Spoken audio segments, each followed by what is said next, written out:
हमने देखा कि सामग्री को कैसे एनिमेट करें और एक कॉकटेल से दूसरे में कैसे स्विच करें। इस पार्ट में हम ब्लेंडिंग मोड और कंपोजिशन के कॉन्सेप्ट को गहराई से समझेंगे, हमारे कॉकटेल की टाइपोग्राफी और सजावट को एनिमेट करके। चलो शुरू करें। एक बार जब प्रमुख तत्वों का आकार और उनकी गति निर्धारित हो जाती है, तो हम उन ग्रेडियंट्स पर ध्यान केंद्रित करते हैं जो स्वयं आकारों के भीतर दिखाई देते हैं, जिन्हें एलाबोरा ट्रैचैटी उपकरण के माध्यम से निर्मित किया जाता है। आफ्टर इफेक्ट्स में हम मास्क का उपयोग करेंगे। चलिए आफ्टर इफेक्ट्स पर चलते हैं और देखते हैं कि मास्क कैसे काम करते हैं।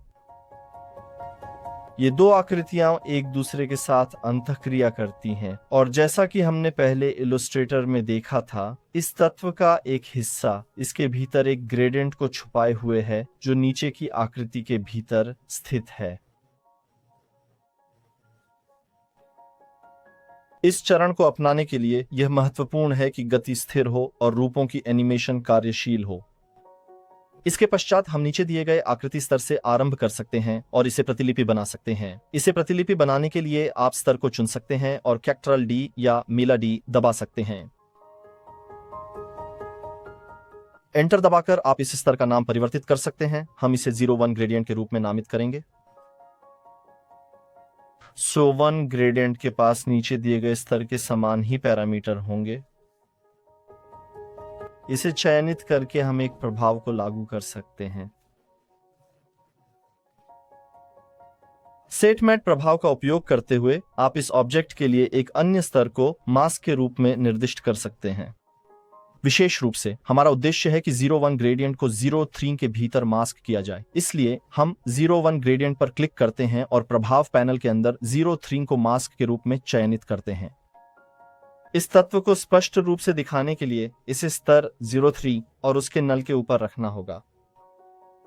वर्तमान समय में हम अंतर को नहीं देख पा रहे हैं क्योंकि हमारे पास निचले स्तर के समान रंग हैं। ग्रेडियंट को संशोधित करके, रंगों को उलटकर और इस विशेष रंग का उपयोग करके प्रारंभिक बिंदु को संशोधित करके हम एक ग्रेडियंट को आकृति के भीतर मास्क कर देंगे।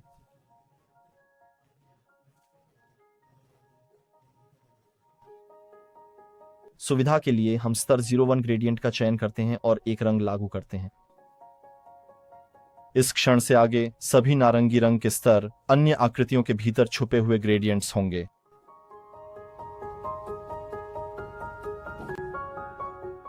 जैसा कि हम इलस्ट्रेटर के स्तर से देख सकते हैं, यह हमारी फाइल में एक आवर्ती प्रभाव है। हम इसे इन दोनों रूपों के मध्य पाते हैं जो यहाँ नेग्रोनी और ड्राई मार्टिनी में बार बार दोहराया जाता रहता है।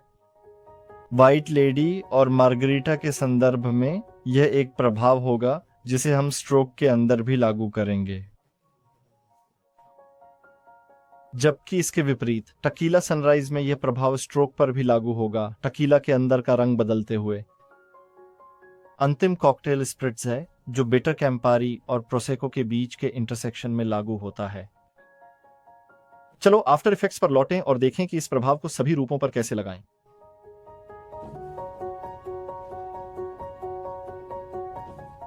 इस एनिमेशन के दौरान ग्रेडियंट ऊपर की दिशा में जाते समय दिखाई नहीं देगा, सिवाय कुछ विशेष परिस्थितियों के। इस समस्या का समाधान करने के लिए स्तर 01 ग्रेडियंट के मेनू को नीचे की ओर विस्तारित करें, ग्रेडियंट फील्ड के सब मेनू में जाएं और ग्रेडियंट के प्रारंभिक और अंतिम बिंदुओं के मूल्यों पर एक कीफ्रेम डालें। केवल सक्रिय कीफ्रेम देखने के लिए यू दबाएं। हम मुख्य आंदोलनों को देखने के लिए नल ऑब्जेक्ट के कीफ्रेम का उपयोग करेंगे। परिणाम स्वरूप जब हम पहले सेकंड पर होते हैं तो हमें पता होता है कि प्रारंभिक बिंदु और अंतिम बिंदु को स्थानांतरित करना होगा। इन कीफ्रेम्स पर वही गति डालें जो पहले के कीफ्रेम्स पर डाली गई थी।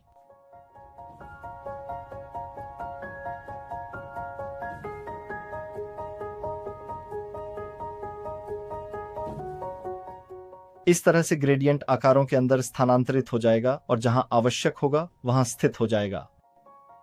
तीसरे सेकंड पर हम इन दो मानों के लिए एक कीफ्रेम फिर से सेट करते हैं और एक बार जब गति पूरी हो जाती है तो हम ग्रेडियंट को वहां पुनः व्यवस्थित करते हैं जहां हमें जरूरत होती है।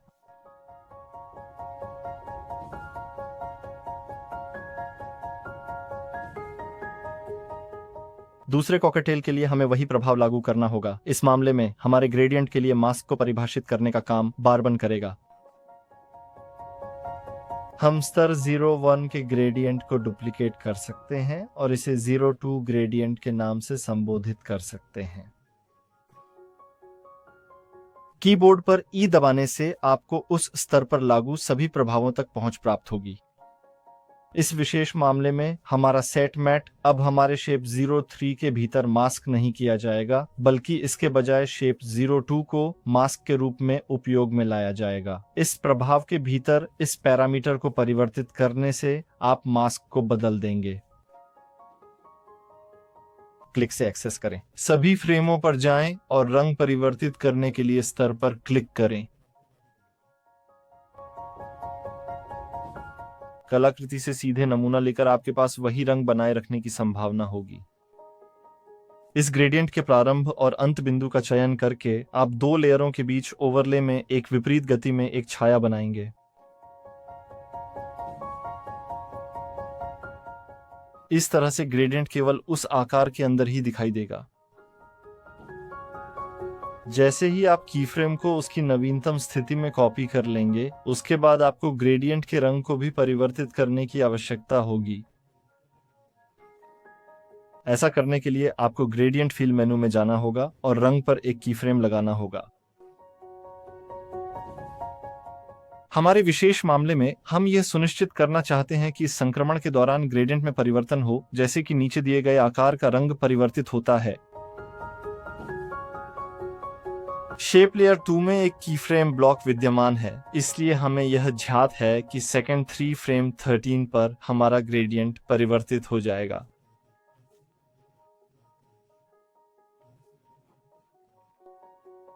हम CMD या CTRL और बाई तीर का उपयोग करके एक कीफ्रेम पीछे की ओर जाते हैं और यहां पर रंग के कीफ्रेम को स्थापित करते हैं। इस प्रकार से ग्रेडियंट उसी सेकंड में परिवर्तित हो जाएगा जिस सेकंड में नीचे का रंग परिवर्तित होता है।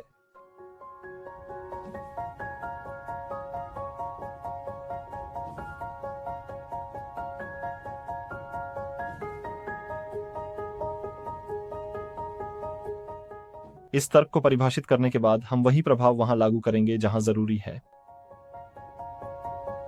ड्रीम हार्टिनी के मामले में ग्रेडियंट को शेप 2 के माध्यम से परिभाषित किया जाएगा।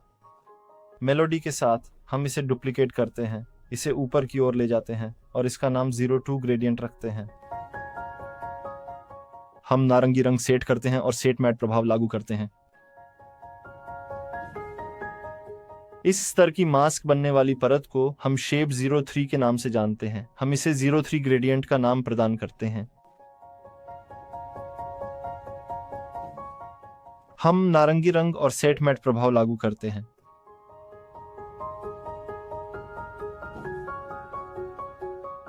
इस विशेष मामले में लेयर 03 इस वस्तु का मास्क के रूप में कार्य करेगा। अब हम अपने स्तर 03 ग्रेडियंट के प्रभाव पर जाते हैं और 03 को मास्क के रूप में लागू करते हैं। फिर हम एक रैखिक ग्रेडियंट लागू करते हैं और इस ग्रेडियंट के रंगों को उस आर्ट वर्क के आधार पर संशोधित करते हैं जिसे हमने परिभाषित किया है।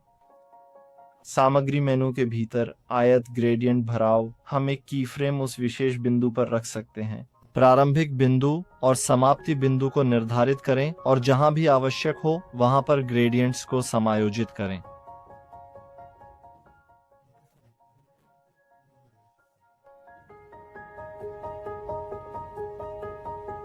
हम इन मानों को इस प्रकार से एनिमेट कर सकते हैं कि ग्रेडियंट्स को गतिशीलता में लाया जा सके। इस तरह यहां तक कि द्वितीयक आंदोलन के दौरान भी जब हमारे आकार की परतें अंतरिक्ष में तैरती हैं, हम यह सुनिश्चित कर सकते हैं कि ग्रेडियंट कुछ विशेष आंदोलनों का अनुसरण करे। इस विशेष मामले में यह आकार की परत को लपेटेगा और फिर से अपनी मूल स्थिति में वापस आ जाएगा।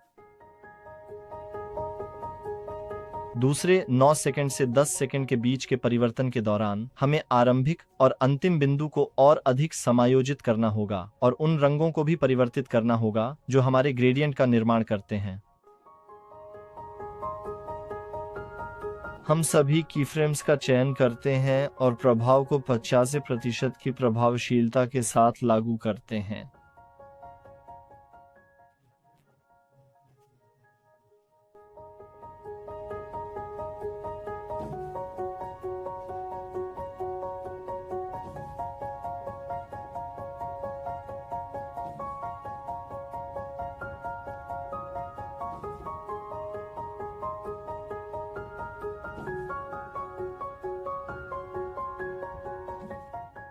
इस प्रकार से हमारे पास रंगों और ग्रेडियंट की स्थिति में परिवर्तन होगा।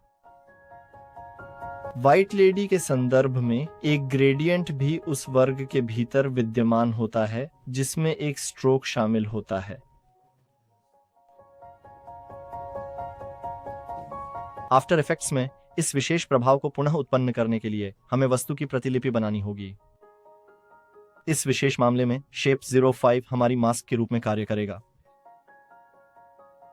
चलो वस्तु की प्रतिलिपि बनाते हैं और इसे 01 मास्क नाम देते हैं। हम एक सियान रंग का चयन करते हैं और उसमें एक भराव जोड़ते हैं। स्ट्रोक को 0 पे लाते हैं। इस मामले में हमारे पास एक शेप लेयर है जिसमें एक भराव है जो बिल्कुल उसी तरह व्यवहार करता है जैसे स्ट्रोक के साथ शेप लेयर। हम इस स्तर को स्ट्रोक के साथ लेयर 0.5 के नीचे रखते हैं ताकि ट्रैक की मोटाई अपरिवर्तित बनी रहे। फिलहाल के लिए इस स्तर को छुपा देते हैं। हम शेप 0.3 का चयन करते हैं और इसे डुप्लीकेट करते हैं। हम इसे 0.4 ग्रेडियंट का नाम देंगे। हम इसे अन्य ग्रेडियंट्स के साथ रखते हैं। इसे नारंगी रंग और सेट मैट प्रभाव लागू करते हैं। इसका मास्क 01 का आवरण होगा। पैरामीटर के भीतर जाकर हम इस विशेष वस्तु के प्रारंभिक बिंदु और समापन बिंदु को संशोधित करने की प्रक्रिया को सफलतापूर्वक अंजाम दे सकते हैं। इस विशेष मामले में हम यह चाहते हैं कि ग्रेडियंट विपरीत दिशा में हो ताकि शेप लेयर और मास्क के रंगों के बीच एक स्पष्ट विरोधाभास उत्पन्न हो सके।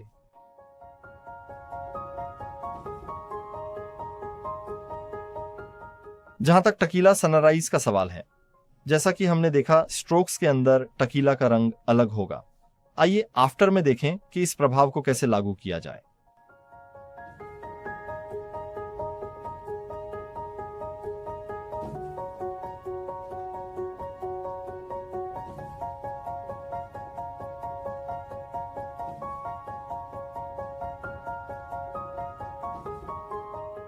दो स्ट्रोक लेयर का चयन करें और उन्हें डुप्लीकेट करें। फिर उन डुप्लीकेटेड लेयर्स को ऊपर लाकर उन पर बैंगनी रंग का प्रभाव डालें। उनका नाम 01 स्ट्रोक बार और 02 स्ट्रोक बार रखें। इन घटकों की पथ काली नहीं बल्कि बैंगनी रंग की होगी।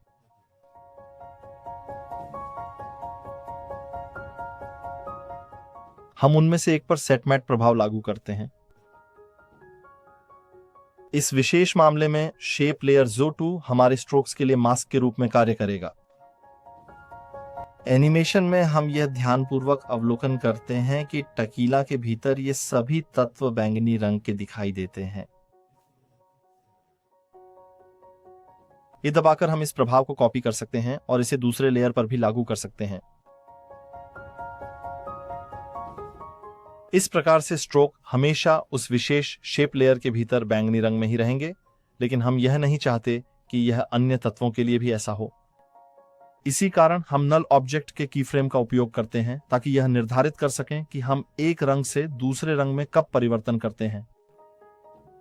दो बैंगनी रंग की लेयरों को चुनकर और मेला शिफ्ट डी दबाकर हम एक कट बना सकते हैं। इस कट के दाईं ओर के फ्रेम्स को हम हटा सकते हैं। हम वही प्रक्रिया विपरीत दिशा में कर सकते हैं, इस फ्रेम का चयन करके जिसमें अब तक टकीला और अन्य तत्व के बीच कोई इंटरसेक्शन नहीं हुआ है। इस विशेष मामले में हम इस फ्रेम से पहले के सभी तत्वों को हटा देंगे। इस प्रकार बैंगनी लेयर केवल तभी प्रदर्शित होंगे जब वे टकीला के साथ ओवरलैप करेंगे, अर्थात इस विशेष समय अवधि के दौरान। अंतिम कॉकटेल स्प्रिट्स के लिए पहले से ही एक ग्रेडियंट उपलब्ध है। यह 0.4 का ग्रेडियंट है जो स्ट्रोक के भीतर मौजूद होता है। जैसा कि हमने पहले टकीला के साथ देखा था, हम वापस जाकर इस परत को आधे में विभाजित करके डुप्लीकेट कर सकते हैं और बाद के तत्वों को हटा सकते हैं, क्योंकि हम नहीं चाहते कि यह तत्व एक ग्रेडियंट से भरा हुआ हो। स्तर 03 का ग्रेडियंट इसके विपरीत इस वॉल्यूम के भीतर मौजूद ग्रेडियंट को प्रदर्शित करता है। हम U बटन को दबाते हैं और ग्रेडियंट के रंगों में एक की फ्रेम को सम्मिलित करते हैं। यहां पर हम पूर्व निर्धारित योजना के अनुसार ग्रेडियंट के रंगों को परिवर्तित करते हैं। इस विशेष मामले में तो पीला रंग होगा और उसका विपरीत रंग अर्थात लाल रंग। प्रारंभ और अंत बिंदु पर की फ्रेम डालकर छायांकन तय करते हैं।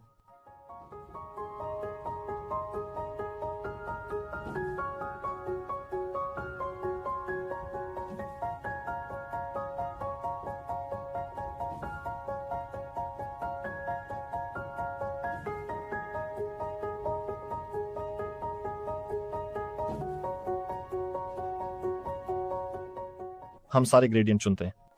हम इसे एक एक करके चयन कर सकते हैं या फिर रंग पर क्लिक करके लेबल का चयन कर सकते हैं। इस प्रकार उस विशेष रंग वाले सभी लेयर एक साथ चयनित हो जाएंगे। हम इस समूह को लॉक कर सकते हैं ताकि हम अपनी पसंद के स्तर पर आसानी से क्लिक कर सकें। हमने यह देखा कि हम ग्रेडियंट्स के प्रारंभिक और अंतिम बिंदु को किस प्रकार से एनिमेट कर सकते हैं। यह एक एनिमेशन है जो उन शेप लेयर पर भी लागू होता है जिन्हें हमने पहले डिजाइन किया था, ताकि एनिमेटेड तत्वों को अधिक गहराई दी जा सके। आइए हम यह अवलोकन करें कि यह विशेष रूप से डिजाइन की गई शेप लेयर किस प्रकार से एक एनिमेटेड प्रारंभिक बिंदु और एक एनिमेटेड अंतिम बिंदु को समाहित कर सकती है।